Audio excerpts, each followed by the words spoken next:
सामान्य रीते आपणे जोई तो लोकमां एक कहेवत है खबर है, अमीर बाप की बिगड़ी हुई औलाद। तमे सांभळ्युं एम?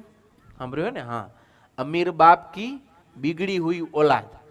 जेना बापनी पासे रूपिया बहु झाझा होय ने एमांय जो एकनो एक दीकरो होय ने तो बापाने लाडकोडे घणा होय ने, एने मननी बधी ઈચ્છાઓ પૂરી કરે, કાંઈ ભૂલ કરે તો એ પંપોડે, વઢે નહીં, ગામમાં તોફાન મસ્તી કરી આવે, રાવું આવે તો ઓલાને વઢે, પણ પોતાના છોરાને કાંઈ ન કહે એટલે પછી ધીરે ધીરે છોરો પછી કુસંસ્કારી થતો જાય, મોટો થાય એટલે હાવ અવળચંડો થઈ જાય, બગડી જાય, પછી એનો બાપ જ દુઃખી થાય।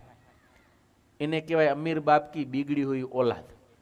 સામાન્ય આવું જોવા મળે છે, વધારે રૂપિયાવાળાના છોરા એ થોડાક ગેરમાર્ગે હોય, પણ સત્સંગીના છોરા ગેરમાર્ગે ન હોય, ભલે ગમે એવા રૂપિયાવાળા હોય તોય। કેમ? એને ખબર છે કે મારે મારા દીકરા દીકરીઓને સંસ્કાર આપવાના છે ને સત્સંગ આપવાનો છે।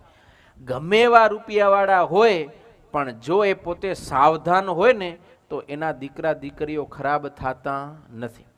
વર્લ્ડ લેવલે તમે જોશો ને તો એ સ્ટીવ જોબ, જે કોણે ખબર ને તમને, તમે બધા આઈફોન વાપરો ને, એપલ કંપનીનો માલિક એ સ્ટીવ જોબ। એના સિવાય ભારતીયો આપણે બધા લઈએ તોય મુકેશ અંબાણી લ્યો, લક્ષ્મી મિત્તલ જે ગ્રુપ છે એ લોકોને લ્યો, એના સિવાય કેટલા બધા છે, આ બધાના દીકરાઓનું તમે જોજો ક્યારે આજ દિવસ સુધી તમને ખરાબ સાંભળવા નહીં મળ્યો। મળ્યો તમને? કેટલા અબજોપતિના છોરા છે ને, તમને લગભગ બહુધા એનું સાંભળવા નહીં મળ્યું હોય। આપણે કાંઈ નથી તો આપણા છોરા કેવું ને કેવું કરે રે, ખબર ને તમને? હે, પણ એ લોકોએ પોતાના ઘરની અંદર આવા ભગવદ્ ગીતા જેવા, રામાયણ મહાભારત જેવા શાસ્ત્રોને આગળ રાખી, આપણા દેશની પરંપરા સંસ્કૃતિને આગળ રાખી એના દીકરા દીકરીઓને નિયમમાં સંયમમાં વર્તાવ્યા અને એને સત્સંગ અને સંસ્કાર આપ્યા છે કે એવડા મોટા ગજાના જે માનવીઓ એના છોરા પણ વ્યવસ્થિત રહે છે।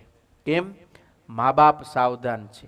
જો મા બાપ સાવધાન ન હોય તો રૂપિયો પૈસો ટકો તો કેને ઉન્મત ન બનાવે, કેને ગાંડા ન બનાવે। માટે મા બાપે પોતાના દીકરા દીકરીઓ તરફ પૂરેપૂરું ધ્યાન આપી એને યોગ્ય સંસ્કાર આપવા તો એ દીકરા દીકરીઓના જીવન સરળ, સાદા અને ભગવાનના ભક્તિવાળા થાય।